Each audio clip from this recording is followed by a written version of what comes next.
Invitamos ahora, por favor, a la doctora Paula del Pozo, doctora en filosofía por la Universidad de la Ciencia de Roma, que va a hacer todo para conocer su conferencia, la dignidad humana y el valor de la vida de cada persona. La recibimos, por favor, con un aplauso.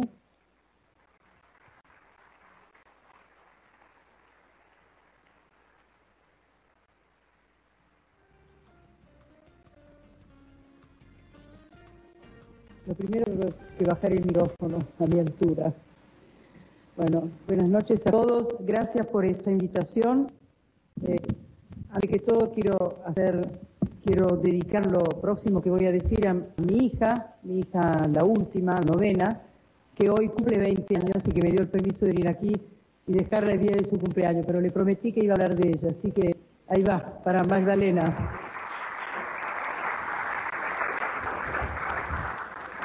Me gusta mucho el lema que han decidido para este congreso.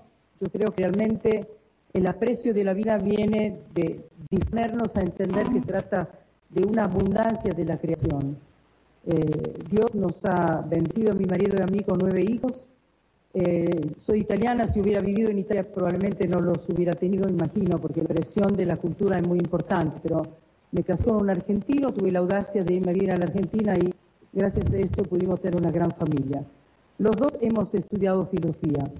La filosofía es un poco el centro de nuestra vida. Sin embargo, me doy cuenta que cuando se trata de temas antropológicos, la filosofía no siempre acierta en lo que dice, sobre todo cuando se desprende de una explicación ulterior que vaya más allá de lo que se puede constatar sensiblemente. Por eso, los que verán mi ponencia, si es que tienen paciencia, descubrirán que digo una frase que a alguno le podría resultar un poco decepcionante, y es que la dignidad humana no tiene pruebas empíricas, por lo menos no pruebas fáciles, por lo cual le ha sido frecuentemente posible al ser humano olvidar esta característica de los demás seres humanos y tratarlos de una manera absolutamente inadecuada. Eso vemos a lo largo de la historia y lamentablemente también en nuestro presente. Para ilustrar esta idea, que digamos fundamentalmente quiere decir que el trato hacia el ser humano implica una cierta decisión de parte nuestra, la decisión de reconocer esta característica especial que hace de cada ser humano un ser valioso en sí mismo, digno por lo tanto de respeto y capaz de dar algo original, de tener una iniciativa respecto de la vida de la comunidad humana. Si no hacemos eso, caemos en alguna forma reductiva de consideración del ser humano. Sé que no es una frase, pero déjeme apelar a una, no sé cómo decir, una técnica explicativa que es mostrar 3 o 4 ejemplos diferentes para después caer al que voy a utilizar como la idea fundamental que sostiene este tema de la dignidad humana, por lo menos desde el punto de vista filosófico. A lo largo de la filosofía y con la ayuda de la ciencia ha habido consideraciones diferentes respecto del hombre. Algunos autores extraordinarios, como Platón y Aristóteles, no han tenido toda la claridad que su propia inteligencia le hubiera permitido respecto del ser humano. Hay un texto muy decepcionante de Aristóteles en la República, en donde defiende la institución de la esclavitud diciendo que los esclavos son seres vivientes y capaces de utilizar su propia libertad y por lo tanto dependen de la libertad de otro. Sin embargo, sabemos que muchos esclavos eran, por ejemplo, personas que pertenecían a otras regiones y a otras gentes y que eran vencidos en la guerra, por lo tanto era muy difícil imaginar que no se viera su humanidad. Sin embargo, para no dar una clase larga y aburrida, yo voy a referirme a temas de antropología, pero cercanos a nosotros. Por lo tanto, voy a empezar mi exposición por una primera antropología reductiva, que es la que subyace a la teoría del evolucionismo de Adam Smith, que es un autor moderno que ha influido profundamente lo que se piensa hoy de los seres humanos. En el texto sobre lo que se llama el origen del hombre, es un texto publicado en 1871, una frase fundamental de Adam Smith dice lo siguiente, no la digo textualmente, pero bastante parecido, que entre mamíferos superiores y el hombre no media ninguna diferencia sustancial.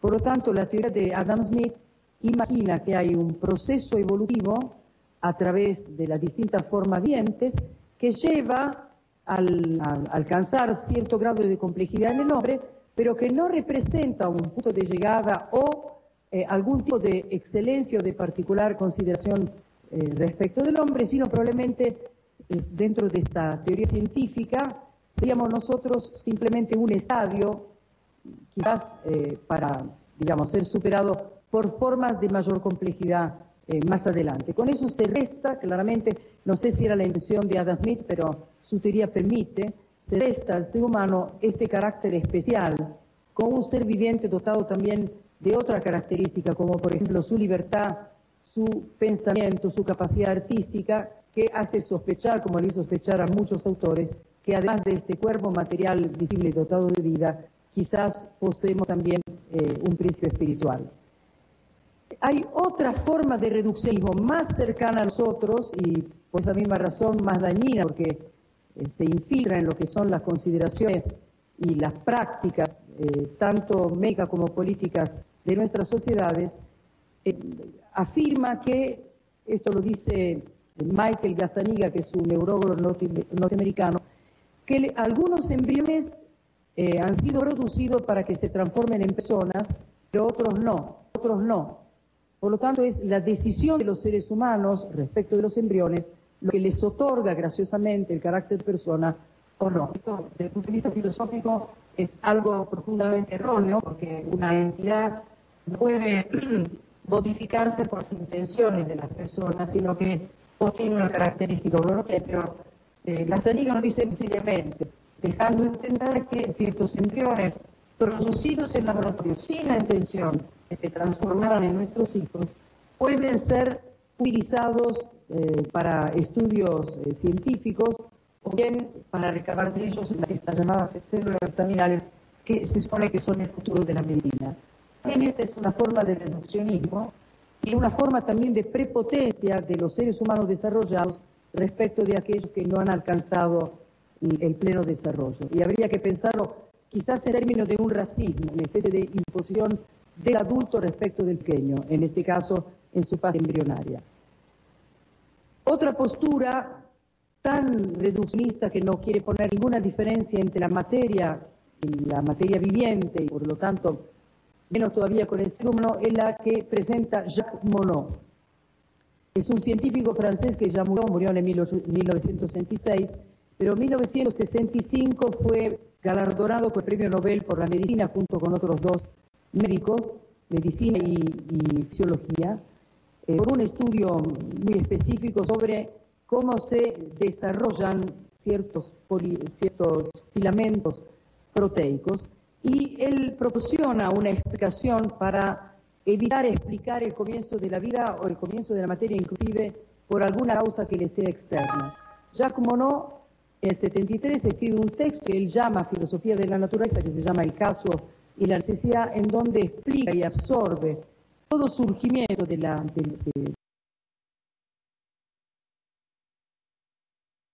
no tiene ningún sentido, porque no tiene ninguna causa. Esto para tenerlo anotado, ¿no? Lo dice inteligentemente, lo dice con gran finura, pero su conclusión es lo que me permite decir que aparentemente la filosofía, cuando se desprende, cuando quiere ignorar una causa proporcionada a lo que somos, probablemente termina en un callejón sin salida. Voy a reservar en el cuarto lugar de la descripción de estas antropologías lo que se llama, que podría llamarse una antropología colectivista, que procede de la filosofía hegeliana y que ha tenido particularmente en Marx y Engels un gran desarrollo y una gran difusión, no directamente por parte de ellos, sino por aquellos que, digamos, aceptaron la ideología marxista y la transformaron en un modo de vida. La filosofía hegeliana destruye lo que se dice en las entidades particulares. Quiere decir que la existencia de la idea absoluta, que va volviéndose autoconsciente y se transforma de esa misma manera en espíritu, se manifiesta en forma efímera en existencias, digamos así, particulares, que no tienen ninguna entidad propia, que son justamente absorbidas en este proceso de desarrollo. Cuando Marx dice dar vuelta a la dialéctica hegeliana y bajar de las nubes a la tierra el proceso dialéctico, no cambia sustancialmente su consideración del ser humano.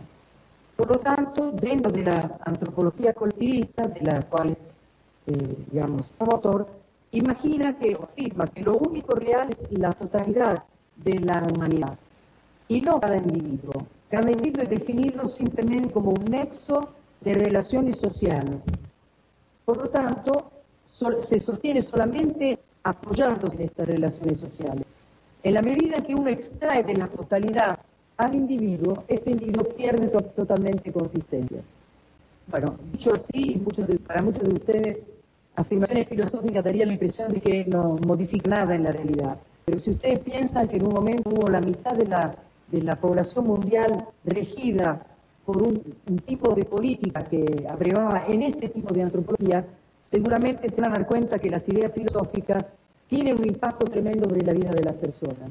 Esto hizo que la gran filósofa política Hannah Arendt afirmara en su estudio sobre el totalitarismo que el totalitarismo se define como el sistema en el cual el individuo es superfluo.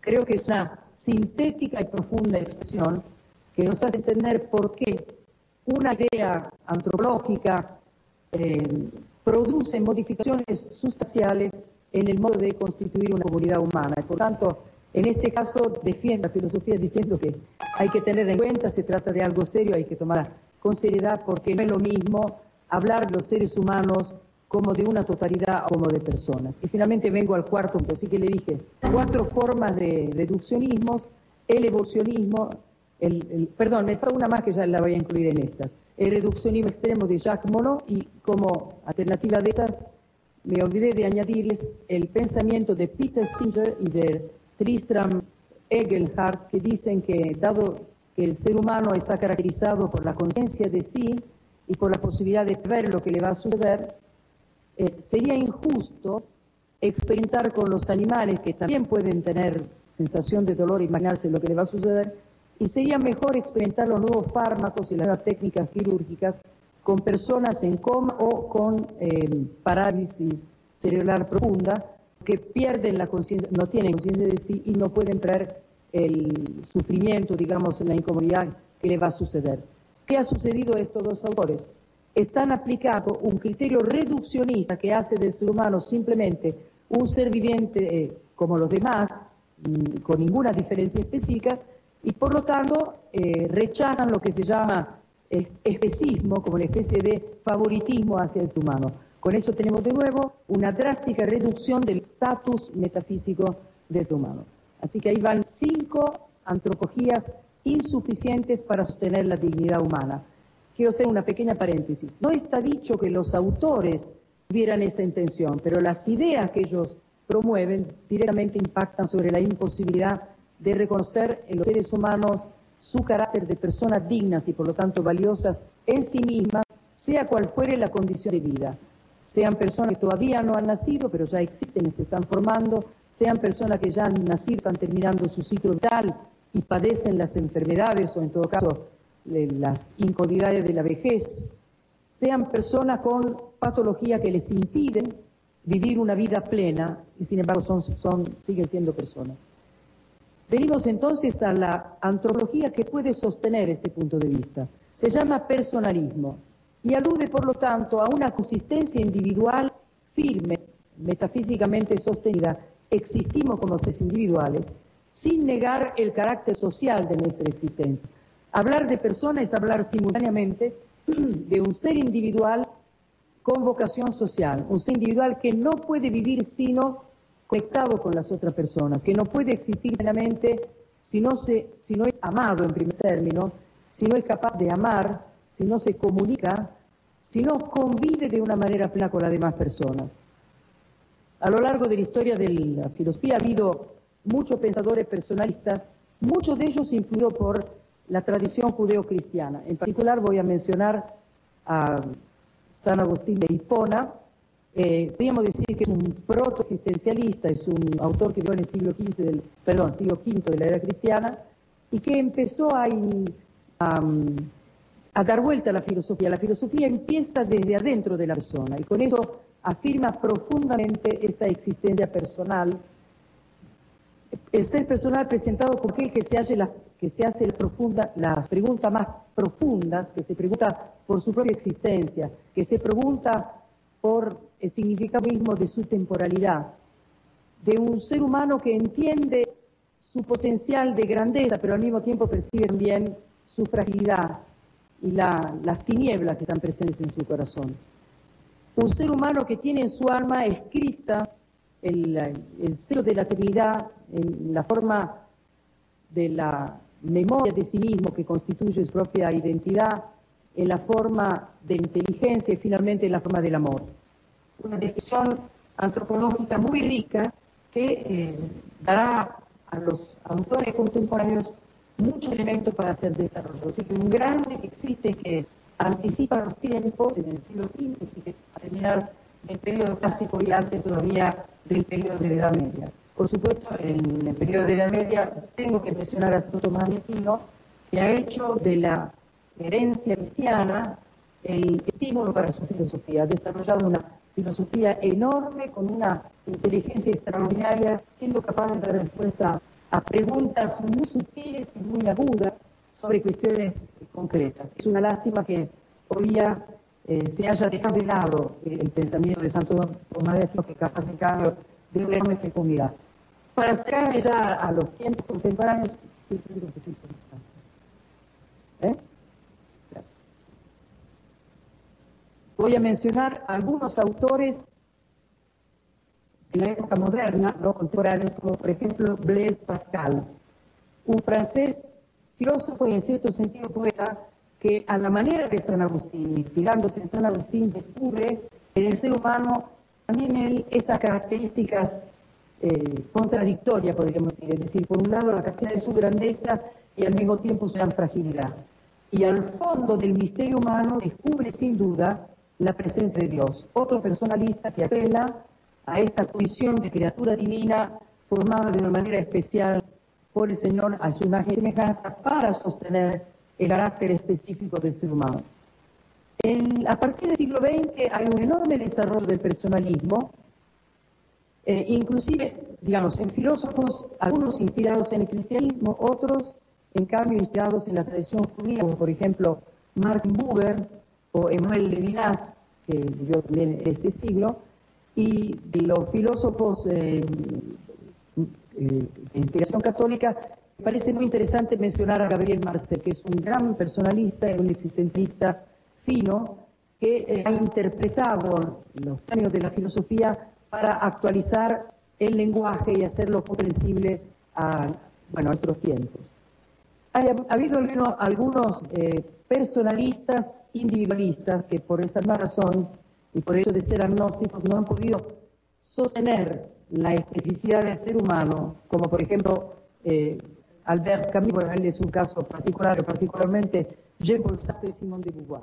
Los dos creen en la existencia de la persona humana, pero al mismo tiempo no defienden la vida por nacer, porque es tan importante para ellos rescatar la libertad absoluta de estos individuos que el aspecto de persona en su dimensión social se le pierde.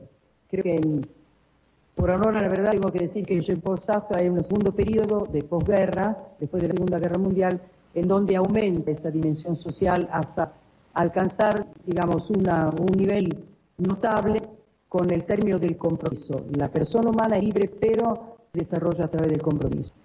Finalmente, quiero recalar en lo que es el personalismo cristiano contemporáneo.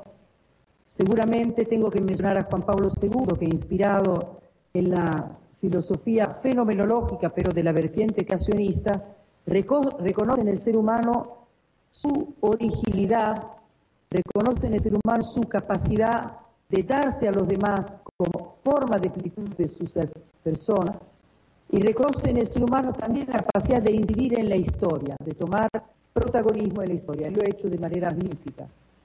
Entonces, yo quiero cerrar esta fundamentación filosófica con esta última parte. No me voy a referir aquí a ningún, digamos, autor en particular. Quiero hacer una síntesis porque me parece que va a resultar más amable que una exposición erudita. Además, no soy para nada erudita. ¿Qué significa que la filosofía afirme al ser humano que es persona?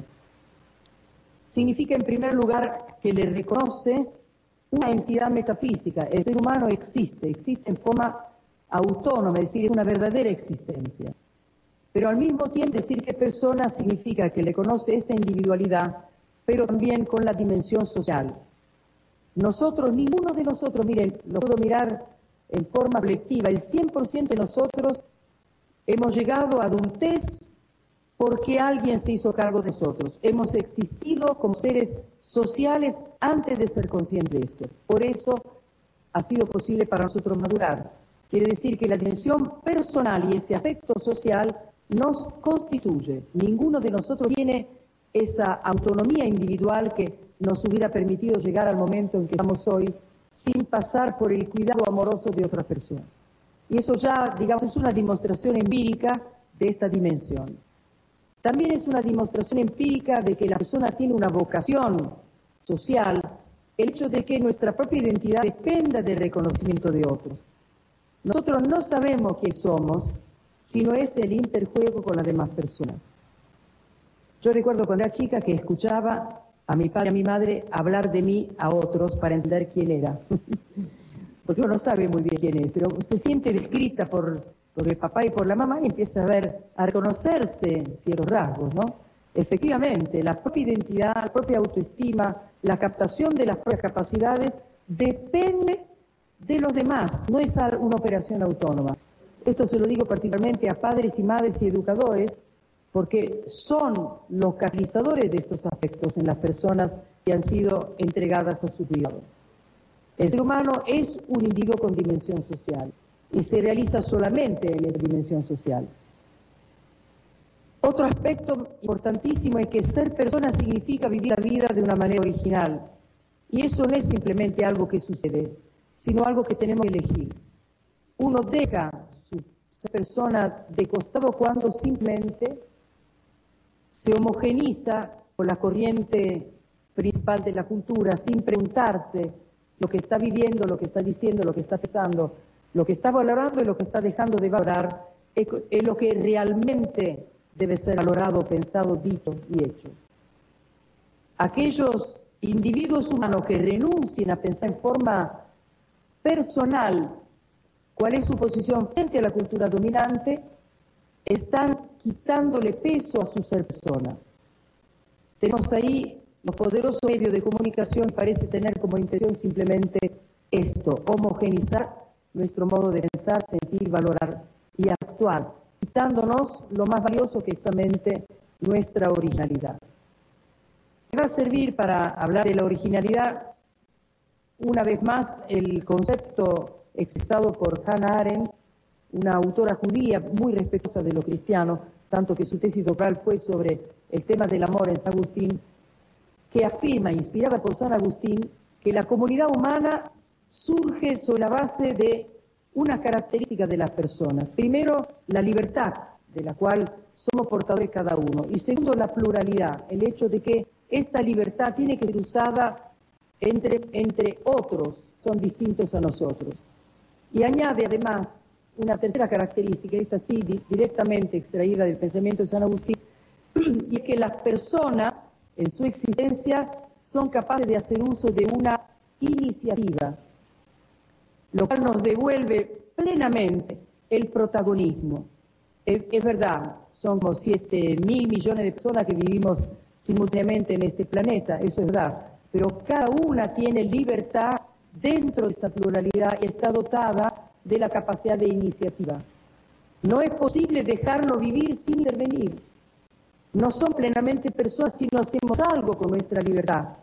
Y si no ponemos esta iniciativa que significa volver a pensar la cultura que estamos heredando, volver a pensar la comunidad humana en unos términos en donde se honre el hecho de que todos somos personas. Me resulta muy difícil afirmar todo esto sin apoyarlo en una base que muchos filósofos se prohíben, y es la afirmación que la existencia de los seres humanos es una particularidad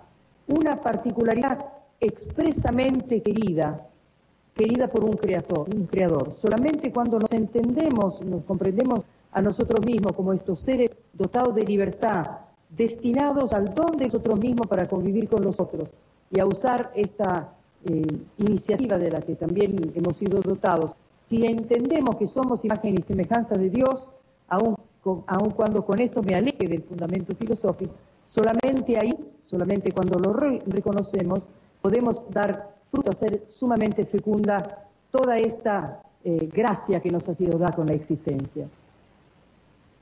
Una filósofa judía conversa, Edith Stein, nunca tuvo problemas en dejarse iluminar la Sagrada Escritura cuando ella hizo filosofía. Parece mentira que me resulte a mí, que soy católica, creyente y practicante, que me resulte difícil apelar a Dios cuando estoy hablando de un tema filosófico. Por eso, gracias a la enseñanza de esta gran mujer, gran judía y gran cristiana y gran católica, yo también voy a apelar. La existencia de Dios, o mejor dicho, el hecho de que Dios puede ser alcanzado por la inteligencia humana bien usada. Y Él nos ha dejado, nos da acceso a su presencia de millones de maneras. Tenemos miles de caminos para transitar. El camino más cercano al hombre de hoy, que se ha vuelto escéptico y cree más a lo que siente que a lo que piensa, quizás sea el de la belleza y el de la afectividad. Descubrir en la belleza el sentido de la existencia, un sentido abundante y gratuito, es un camino para llegar a Dios. Y déjeme que le diga, son los seres humanos los que producen los objetos artísticos. Y son los seres humanos los únicos que los gozan. Miren ustedes frente a la magnificencia, por ejemplo, de una puesta de sol, que los animales no la contemplan, siguen moviéndose por sus asuntos, pero ninguno está ahí mirando maravillado del color. No le quito nada de su animalidad, pero déjeme reconocer una particularidad de nuestra humanidad. Sí, nosotros estamos atentos a la belleza, la sabemos expresar, también la sabemos percibir. Y esa belleza bien entendida, belleza bien profunda, seguramente es un camino hacia Dios. Decía otra pensadora judía que se acercó al cristianismo, Simone Weil, murió en la Segunda Guerra Mundial, no tiene nada que ver con la ministra francesa, aclaro. Simone Weil decía que cuando la atención es pura, sin mezcla, es ya oración. Y esta expresión es fuertísima, porque mucha gente cree no creer y sin embargo admira y respeta la naturaleza que la rodea, admira y respeta y ayuda a las personas con una atención tan pura que seguramente es una forma de dar. Y somos nosotros quienes tenemos que afirmar esto para facilitar el camino, para abrir estos canales de acercamiento a Dios. El otro gran camino para entender que Dios existe es la experiencia del amor. Primero, el amor que hemos recibido, el hecho de la vida, el hecho de la adultez o de vejez, significa que hemos sido amados y cuidados. Nos ha sido dado un tiempo de vida. Además, la posibilidad de amar a nuestra vez significa un ensanchamiento de nuestra existencia. La maternidad lo es, sin duda, supongo que también la paternidad. Cuando uno tiene hijos, entiende que hay cosas que son más importantes que su propia vida. Eso significa que se le ensanchó el corazón. Y empieza a amar también lo que no son sus hijos, porque la maternidad y la paternidad se expanden. Podría decir que todo hombre adulto, toda mujer adulta son padre, son madre, es decir, son capaces de hacerse cargo de otra persona, son capaces de amar, de hacer que la vida de otro sea más importante que la propia. También este es un camino de acercamiento a Dios. El que ha sido amado y sabe amar, sabe que existe algo que se llama amor, y que es amor en sí mismo, y lo percibe en la realidad. Un congreso significa un periodo en el cual dejamos de estar sometidos a la rutina de todos los días y nos concedemos un tiempo para pensar lo que da sentido a nuestra existencia. En última instancia, lo que da sentido a nuestra existencia personal es tomar en serio el amor del que hemos sido objeto, la gracia de nuestra propia existencia, y ponernos a su vez a servicio de la vida y del amor. El lema de este congreso lo está diciendo. Ser persona significa eso, significa tener la capacidad de comprender que el sentido de nuestra existencia se da en el amor. Nadie da sentido a su vida si no la entrega, esto lo sabemos claramente. Detrás de esto está seguramente la fuerza abundante, alegre y creadora de Dios. Muchas gracias.